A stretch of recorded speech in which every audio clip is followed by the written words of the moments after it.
1954 ఫిబ్రవరి 17వ తారీఖున కల్వకుంట్ల రాఘవరావు వెంకటమ్మ దంపతులకు మెదక్ జిల్లాలోని చింతలమడక గ్రామంలో జన్మించాడు కల్వకుంట్ల చంద్రశేఖరరావు.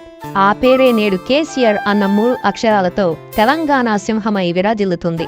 నర్మల గ్రామం దగ్గర మానేరు నదిపై నిర్మించిన జలాశయం వలన వీరు భూమి కోల్పోవలసి వచ్చింది.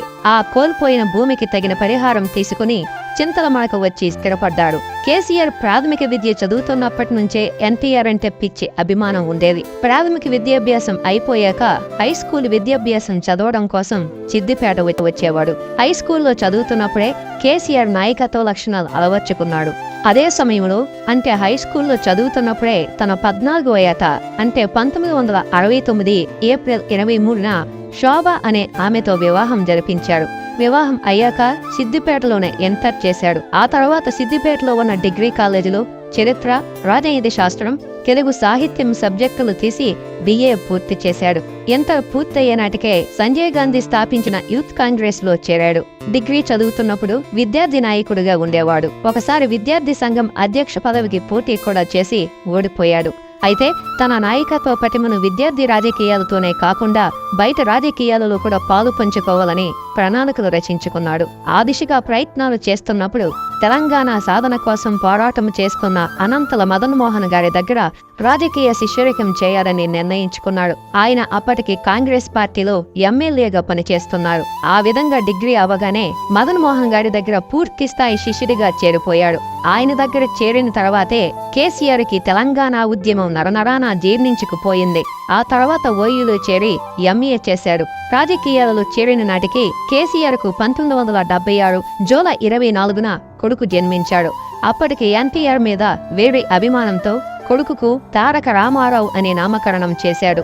తరువాత 1978 మార్చి 13న కూతురు కవిత జన్మించింది. కేసీఆర్ మదనమోహన్ శిష్యుడిగా యూత్ కాంగ్రెస్ నాయకుడిగా రాజకీయాలలో చురుకుగా పనిచేసేవాడు. 1978లో వచ్చిన మధ్యంతర ఎన్నికల్లో గురువును ఎమ్మెల్యేగా గెలిపించడం కోసం ఎన్నో ప్రణాళికలు రచించుకున్నాడు. అనుకున్న విధంగానే గురువు మదన్ మోహన్ గారు ఆ ఎన్నికల్లో గెలిచారు. తర్వాత సంజయ్ గాంధీ యూత్ కాంగ్రెస్ తరపున వచ్చే ఎన్నికల్లో ఎమ్మెల్యే టికెట్ అడుగుదామని ఎన్నో ఆశలతో ఢిల్లీ వెళ్దామనుకున్నాడు. అయితే ఆ సమయంలోనే అంటే 1980 జూన్ 23న సంజయ్ గాంధీ ఒక విమాన ప్రమాదంలో మరణించాడు. దాంతో కేసీఆర్ కి ఏం చేయాలో అర్థం కాలేదు. ఇందిరాగాంధీని అడిగే పరిస్థితి ఏ కోశానా కనబడడం లేదు. ఎందుకంటే ఇక్కడ ఉన్న నాయకులు ఇందిరాగాంధీతో మాట్లాడే అవకాశం కల్పించలేదు. దిక్కుతోచన స్థితిలో ఉన్న కేసీఆర్ కి ఆ సమయంలో ఒక ఆశాకిరణంలా నందమూరి తారక రామారావు కనబడ్డాడు.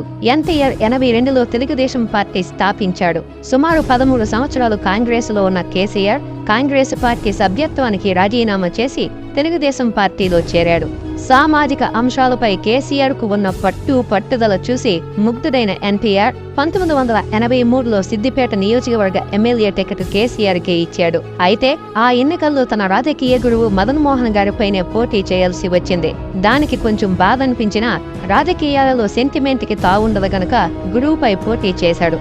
అయితే ఆ ఎన్నికల్లో గట్టి పోటీ ఇచ్చి కేవలం 887 ఓట్ల స్వల్ప తేడాతో గురువు మీద ఓడిపోయాడు. ఆ ఓటమిని తన తొలిమెట్టుగా భావించిన కేసీఆర్ ఆ ప్రాంతంపై మరింత పట్టు సాధించి 1985లో జరిగిన మధ్యంతర ఎన్నికల్లో టి మహేందర్ రెడ్డి మీద పోటీ చేసి 16,156 ఓట్ల మెజారిటీతో తొలి రాజకీయ విజయాన్ని అందుకున్నాడు. ఆయన పనితీరు మెచ్చిన ఎన్టీఆర్ గారు 1987లో తన మంత్రివర్గంలో కరువు నివారణ అలాగే రవాణా మంత్రిగా బాధ్యతలు అప్పజెప్పారు. ఆ తర్వాత 89, 94లో జరిగిన ఎన్నికల్లో గురువు మదనమోహన్ పై పోటీ చేసి 89లో 13,816 ఓట్లతోనూ 94లో 27,107 ఓట్ల భారీ మెజారిటీ సాధించాడు. కేసీఆర్ ఘనతను గుర్తించిన ఎన్టీఆర్ మంత్రి పదవితో పాటు పబ్లిక్ అండర్టేకింగ్ చైర్మన్ పదవిని కూడా అప్పగించాడు. కేసీఆర్ కి ఎంతటి రాజకీయ అనుభవం, అవగాహన ఉండేదంటే 95లో చంద్రబాబు ఎమ్మెల్యేలను వైస్రాయ్ హోటల్లో దాచినప్పుడు ఎంతో అభిమానంతో ఆరాధించే ఎన్టీఆర్ను కాదని చంద్రబాబు చెంత ఉంటేనే రాజకీయ భవిష్యత్తు ఉంటుందని చంద్రబాబుకే సపోర్టు చేశాడు. ఆనాడు వైస్రాయ్లో ఉన్న 160 ఎమ్మెల్యేలలో కేసీఆర్ కూడా ఒకరు. 1995 సెప్టెంబర్ 1 తర్వాత చంద్రబాబు తన కేబినెట్లో కేసీఆర్కు రవాణా శాఖ మంత్రి పదవి ఇచ్చాడు. 1999లో జరిగిన ఎన్నికల్లో చంద్రబాబు నాయకత్వంలో కూడా కేసీఆర్ 27,555 ఓట్ల భారీ మెజారిటీ సాధించి వరుసగా 5 సార్లు విజయ దుందుబి మోగించి తన సత్తా చాటాడు. చంద్రబాబు 2000వ సంవత్సరంలో ఆంధ్రప్రదేశ్ డిప్యూటీ స్పీకర్గా బాధ్యతలు అప్పజెప్పాడు కేసీఆర్కి. అంతేకాకుండా మెదక్, నిజామాబాద్, ఆదిలాబాద్ జిల్లాలకు టీడీపీ ఇన్ఛార్జి పదవి కూడా ఇచ్చాడు. ఆ ఇన్ఛార్జి పదవిని ఆసరాగా చేసుకుని మొత్తం తెలంగాణ జిల్లాలపై పూర్తి పట్టు సాధించాడు కేసీఆర్. ఇక తెలంగాణపై పట్టు సాధించాక తనకి ఇష్టం లేని డిప్యూటీ స్పీకర్ పదవి వద్దని, హోంశాఖ కావాలని చంద్రబాబుపై ఒత్తిడి తెచ్చాడు. కానీ చంద్రబాబు దానికి ససేమిరా ఒప్పుకోలేదు. ఇద్దరి మధ్య పొరపొచ్చాలు రావడంతో కేసీఆర్ కొత్త పార్టీ పెట్టాలని నిర్ణయించుకున్నాడు. దాదాపు 18 సంవత్సరాలు పనిచేసిన తెలుగుదేశం పార్టీకి, అలాగే టీడీపీ పార్టీ ఇచ్చిన ఇన్ఛార్జి పదవికి, డిప్యూటీ స్పీకర్ పదవికి రాజీనామా చేసి తన అనునాయులతో చర్చించి పార్టీ అజెండాగా ఏం నిర్ణయించాలో చర్చించి దశాబ్దాల నుండి నత్తనడకతో సాగుతున్న తెలంగాణ ఉద్యమానికి అనుగుణంగా పార్టీ అజెండాని నిర్ణయించి తెలంగాణ రాష్ట్ర సమితి అనే కొత్త పార్టీని 2001 ఏప్రిల్లో స్థాపించారు. స్థాపించిన వెంటనే తొలి తెలంగాణ ఉద్యమకర్త జయశంకర్ గారి దగ్గరికి వెళ్లి పార్టీ కార్యాచరణని రూపొందించాడు. అప్పటి వరకు జరిగిన తెలంగాణ ఉద్యమాలు ఎలా జరిగాయి, ఎలా అణచివేయబడ్డాయో, ఎందుకు సాధించలేకపోయారో లాంటి వివరాలన్నీ జయశంకర్ గారి దగ్గర రోజుల తరబడి తెలుసుకున్నాడు. అయితే ఏ ఉద్యమమైనా రాజకీయంగానే సాధించగలమని, అప్పుడు మా దగ్గర ప్రజాశక్తి ఉన్నా రాజకీయ శక్తి లేదు కాబట్టి మేము తెలంగాణ సాధించలేకపోయామని, ఇప్పుడు నువ్వు రాజకీయ శక్తితో తెలంగాణ ఉద్యమాన్ని ముందుకు తీసుకుపోవాలని జయశంకర్ గారు కేసీఆర్కి దిశానిర్దేశం చేశారు. బలం, బలహీనతలు తెలుసుకున్న కేసీఆర్ ఎలాగో తెలంగాణ జిల్లాలపై పూర్తి పట్టు సాధించడం వలన 2001 ఏప్రిల్ 15వ తారీఖున కరీంనగర్ నడిబొడ్డున తొలి బహిరంగ సభ నిర్వహించాడు. కేసీఆర్ పెట్టిన ఈ సభకు ఎవరొస్తారులే అని తేలికగా తీసుకున్న ఆంధ్ర నాయకులకు ఆ రోజు సుమారు 2 లక్షల మంది వచ్చి దడ పుట్టించారనే చెప్పుకోవాలి. అప్పట్లో ఇది జాతీయ మీడియాని సైతం ఆకర్షించింది. ఆ తర్వాత కేసీఆర్ ఎమ్మెల్యే పదవికి రాజీనామా చేసి 2001లోనే బై ఎలక్షన్లకి వెళ్లాడు. టీఆర్ఎస్కి ఇదే తొలి రాజకీయ సవాల్. ఆ ఎలక్షన్లో టీడీపీ అభ్యర్థి శ్రీనివాసరెడ్డిపై 58,712 ఓట్ల భారీ మెజారిటీతో గెలుపొంది తన సత్తా ఏమిటో మరొక్కసారి నిరూపించాడు. ఈ గెలుపుతో కేసీఆర్ మీద వేరే పార్టీలలో ప్రాధాన్యతను నోచుకొని నాయకులు చూపు పడింది. దాన్ని ఆసరాగా చేసుకుని కేసీఆర్ వారందరినీ తన పార్టీలో చేర్చుకుని పార్టీని బలపరిచాడు. వారికి పార్టీలో సముచిత స్థానం ఇచ్చాడు. ప్రత్యేక తెలంగాణకి వ్యతిరేకంగానూ, అలాగే తనకి హోమ్ మినిస్టర్ ఇవ్వలేదన్న కోపంతోనూ చంద్రబాబును గద్దె దింపడమే లక్ష్యంగా ఉన్న కేసీఆర్కి కాంగ్రెస్ పార్టీ నాయకుడు వైఎస్ రాజశేఖర్ రెడ్డి మేం అధికారంలోకి వస్తే ప్రత్యేక తెలంగాణ ఇస్తామని సోనియా గాంధీ ద్వారా హామీ ఇప్పించాడు. సోనియా గాంధీ హామీ ఇవ్వడంతో 2004 ఎలక్షన్లో కాంగ్రెస్ తో పొత్తు పెట్టుకుని పోటీ చేశారు.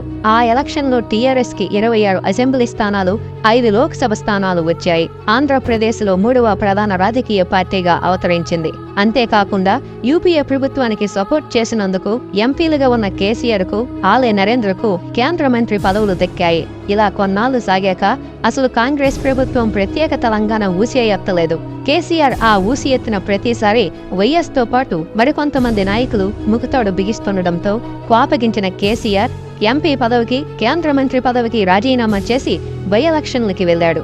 ఈసారి కరీంనగర్లో పోటీ చేసిన కేసీఆర్ను తెలంగాణ ప్రజలు 2 లక్షల భారీ మెజారిటీతో గెలిపించారు. కేసీఆర్ పోటీ చేసిన ప్రతిసారి తెలంగాణ ప్రజలు భారీ మెజారిటీతో గెలిపిస్తూనే ఉన్నారు. అదే సమయంలో అటు కాంగ్రెస్ పార్టీ టీఆర్ఎస్ ను 2 ముక్కలు చేయాలని చూసింది. ఎమ్మెల్యేలను కొన్నారు. మరోపక్క చంద్రబాబు నాయుడు తనకు కావలసిన పత్రికలో విష ప్రచారం చేయించాడు. దాంతో టీఆర్ఎస్ పార్టీ కనుమరుగయ్యే పరిస్థితి వచ్చింది. దాంతో మిగిలిన తన 16 మంది ఎమ్మెల్యేలను 4 ఎంపీలతో మూకుమ్మడిగా రాజీనామా చేయించి బై ఎలక్షన్లకు వెళ్లాడు. అయితే ఈసారి ఉప ఎన్నికల్లో కూడా టీఆర్ఎస్ 16 ఎమ్మెల్యేలకు గాను 7 ఎమ్మెల్యేలను, 4 ఎంపీలకు గాను 2 ఎంపీ సీట్లు గెలుచుకుని తెలంగాణలో నవ్వులు పాలయ్యాడు. టీవీ ఛానల్స్, పత్రికలు ఇదే అదనుగా భావించి టీఆర్ఎస్ పని అయిపోయిందని ప్రచారం చేశాయి. ఆ తర్వాత 2009లో వచ్చిన సార్వత్రిక ఎన్నికల్లో చంద్రబాబుతో కలిసి టీడీపీతో పొత్తు పెట్టుకుని పోటీ చేశాడు. అయితే ఈసారి కూడా టీఆర్ఎస్ కేవలం 10 ఎమ్మెల్యే సీట్లు 2 ఎంపీ సీట్లతో సరిపెట్టుకోవాల్సి వచ్చింది. టీడీపీకి సరైన మెజారిటీ రాక ప్రతిపక్షానికే పరిమితమైంది. కేంద్రంలోనూ రాష్ట్రంలోనూ కాంగ్రెస్ పార్టీ అధికారంలోకి వచ్చింది. ఏం చేయాలో కేసీఆర్కి అర్థం కాలేదు. కేసీఆర్ టీఆర్ఎస్ పార్టీ నిరాశ నిస్పృహలోకి వెళ్లిపోయారు. అటువంటి సమయంలో వైఎస్ఆర్ రూపంలో కేసీఆర్కి మంచి అవకాశమే దొరికింది. 2009 సెప్టెంబర్ 2న వైఎస్ఆర్ మరణించడంతో కాంగ్రెస్ అధిష్టానం తెలివి తక్కువదనంతో రోషయ్యను ముఖ్యమంత్రి పదవిలో కూర్చోబెట్టింది. ఇదే అదనుగా భావించిన కేసీఆర్ తెలంగాణ పులివలే నిద్రలేచి ఉద్యమాన్ని ప్రజల్లో లేవనెత్తాడు. మరోపక్క ఓయూ విద్యార్థులు ఉద్యమాన్ని మంచి ఊపు మీదకు తీసుకొచ్చారు. వీరితో పాటు తెలంగాణ ప్రాంత విద్యార్థులందరూ కలిసి ఉద్యమంలో పాలు పంచుకున్నారు. కేసీఆర్ ఆమరణ నిరాహార దీక్షకు దిగాడు. 3 రోజుల తర్వాత విరమిద్దామనుకున్న సమయంలో ఓయూ విద్యార్థులు మిగతా విద్యార్థులు కేసీఆర్ దీక్ష విరమిస్తే పరిస్థితి వేరేలా ఉంటుందని వార్నింగ్ ఇవ్వడంతో ఆ భయంతో విరమించకుండా దీక్షను కొనసాగించాడు. పోలీసులు కేసీఆర్ను అరెస్టు చేసి ఉద్యమ తీవ్రత తక్కువగా ఉన్న ఖమ్మం జిల్లాకు తీసుకెళ్లారు. జైల్లో కూడా నిరాహార దీక్షను కొనసాగించాల్సిన పరిస్థితి వచ్చింది. నవంబర్ 30న కేసీఆర్ ఆరోగ్యం క్షీణించడంతో ప్రభుత్వ ఆసుపత్రికి తరలించారు. కేసీఆర్ దవాఖానా పాలయ్యాడని తెలిసి చిన్న పెద్ద ముసలి ముతక విద్యార్థులు ప్రజలు అందరూ రోడ్ల మీదకు వచ్చి ఉద్యమించారు. ఈ సెగ ఢిల్లీకి తాకింది. మరోపక్క కేసీఆర్ ను పరామర్శించిన నాయకులు ఏడుస్తూ బయటకు రావడంతో అది టీవీలలో పేపర్లలో చూసిన జనం మరింత రెచ్చిపోయారు. ఆ సమయంలో శ్రీకాంత్ చార్ లాంటి మరికొంతమంది కిరోసిన్ పోసుకుని ఆత్మహత్య చేసుకున్నారు. దాంతో తెలంగాణ మరింత అట్టుడికింది. సీఎం రోషయ్య ఈ పరిణామాలతో చేతులెత్తేశాడు. దాంతో కాంగ్రెస్ అధిష్టానం ఆర్మీని దింపింది. కేసీఆర్ దగ్గరకు జయశంకర్ సార్ వచ్చి, రావు సాబ్, ఈ దీక్షను విరమించు. ఈ ప్రభుత్వానికి మనసు లేదు, నీవు చావకూడదు, నీవు ఈ ఉద్యమానికి గుండెకాయ లాంటి వాడివి అని చెప్పినా కేసీఆర్ మాత్రం, సార్, నేను బ్రతికి చరిత్రహీనుడుగా ఉండే కంటే చావడమే మేలు అని చెప్పాడు. 2009 డిసెంబర్ 8న సచివాలయంలో అన్ని పార్టీల మీటింగు జరిగింది. సిపిఎం తప్ప అన్ని పార్టీలు తెలంగాణకు మద్దతు పలికాయి. వెంటనే డిసెంబర్ 9న కేంద్రం తెలంగాణ ప్రక్రియ మొదలుపెడుతున్నట్లు డిక్లేర్ చేసింది. దీంతో కేసీఆర్ దీక్ష విరమించాడు. అయితే ఇటు సీమాంధ్రలో నాయకులు రాజీనామాల పర్వం మొదలైంది. సీమాంధ్రలో సమైక్యాంధ్ర ఉద్యమం ఉవ్వెత్తున ఎగసిపడింది. దీంతో కేంద్రం మళ్లీ యూటర్న్ తీసుకుంది. దాంతో తెలంగాణలో కేసీఆర్ రగిల్చిన సెగ చల్లారక ముందే ప్రజలు, ఉద్యోగులు, విద్యార్థులు అందరూ 42 రోజులు సహాయక నిరాకరణోద్యమాన్ని చేసి ఉద్యమాన్ని తీవ్రతరం చేశారు. ఈ దెబ్బతో కేంద్రం మళ్లీ తెలంగాణకు అనుకూలంగా తీర్మానం చేసింది. 2013లో మరోసారి సిడబ్ల్యూసీ తెలంగాణకు అనుకూలంగా తీర్మానం చేసింది. 2014 ఫిబ్రవరి 13న లోక్సభలో తెలంగాణ బిల్లును ప్రవేశపెట్టారు. ఫిబ్రవరి 18న లోక్సభ ఆమోదముద్ర వేసింది. ఫిబ్రవరి 20న రాజ్యసభ ఆమోదముద్ర వేసింది. చివరగా 2014 మార్చి 1న రాష్ట్రపతి ప్రణబ్ ముఖర్జీ కూడా ఆమోదముద్ర వేశారు. తెలంగాణ ప్రజల దశాబ్దాల కల నెరవేరింది. సంబరాలు మిన్నంటాయి. ఆ తర్వాత 2014లో తెలంగాణ రాష్ట్రంలో జరిగిన మొట్టమొదటి సార్వత్రిక ఎన్నికల్లో మోదీ, చంద్రబాబు, పవన్ ఒక ప్రక్క తెలంగాణ ఇచ్చింది మేమే, తెచ్చింది మేమే అనే నినాదంతో సోనియా గాంధీ మరో ప్రక్క ప్రచారం చేసిన తెలంగాణ ప్రజలు మాత్రం టీఆర్ఎస్ కు 117 అసెంబ్లీ స్థానాలలో 63 అసెంబ్లీ స్థానాలు, 17 లోక్సభ స్థానాలకు గాను 11 లోక్సభ స్థానాలు కట్టబెట్టారు. 2014 జూన్ 2న తెలంగాణ 29వ రాష్ట్రంగా అవతరించింది. దాంతో కేసీఆర్ మొట్టమొదటి తెలంగాణ ముఖ్యమంత్రిగా అదే రోజు మధ్యాహ్నం 2 గంటలకు బాధ్యతను చేపట్టి చరిత్ర సృష్టించాడు. కేసీఆర్ తొలిపాలనలో రైతు బంధు, అమ్మఒడి, ఆరోగ్యలక్ష్మి, కళ్యాణలక్ష్మి, షాదీ ముబారక్, చేనేత Lakshmi, machine Kakatiya, machine Bhagiratha, she teams, tea hub వంటి ఎన్నో పథకాలు ప్రవేశపెట్టి తెలంగాణ ప్రజల మన్ననలు పొంది మళ్లీ రెండోసారి 2018 డిసెంబర్లో జరిగిన తెలంగాణ ఎన్నికల్లో కాంగ్రెస్ టీడీపీ పెట్టుకున్న చరిత్రహీన పొత్తును ఎదుర్కొని రెండోసారి సీఎం పదవి అధిరోహించాడు. నిత్యం ప్రజలకు అందుబాటులో ఉంటూ ప్రజలను జాగరూకపరుస్తున్నాడు. అయితే కేసీఆర్ బాహ్యలోకానికి చెప్పినంతగా అంతర్లోకంలో పనులు చేయడని కూడా ఒక అపవాదు ఉంది. అంతేకాదు కుటుంబ సభ్యులకే పదవులు కట్టబెట్టడనే అపవాదు కూడా ఉంది. హాయ్ ఫ్రెండ్స్, ఈ వీడియోతో కేసీఆర్ సార్ బయోగ్రఫీ కంప్లీట్. మీకు నా వీడియోస్ నచ్చినట్టయితే నా ఛానల్కి సబ్స్క్రైబ్ చేయండి. ఫ్రెండ్స్, ఈ ఇన్ఫర్మేషన్ నేను గూగుల్ అండ్ యూట్యూబ్ ద్వారా సేకరించాను. అండ్ నెక్స్ట్ ఎవరి బయోగ్రఫీ వీడియో చేయాలో కామెంట్ చేయండి. Thank you friends.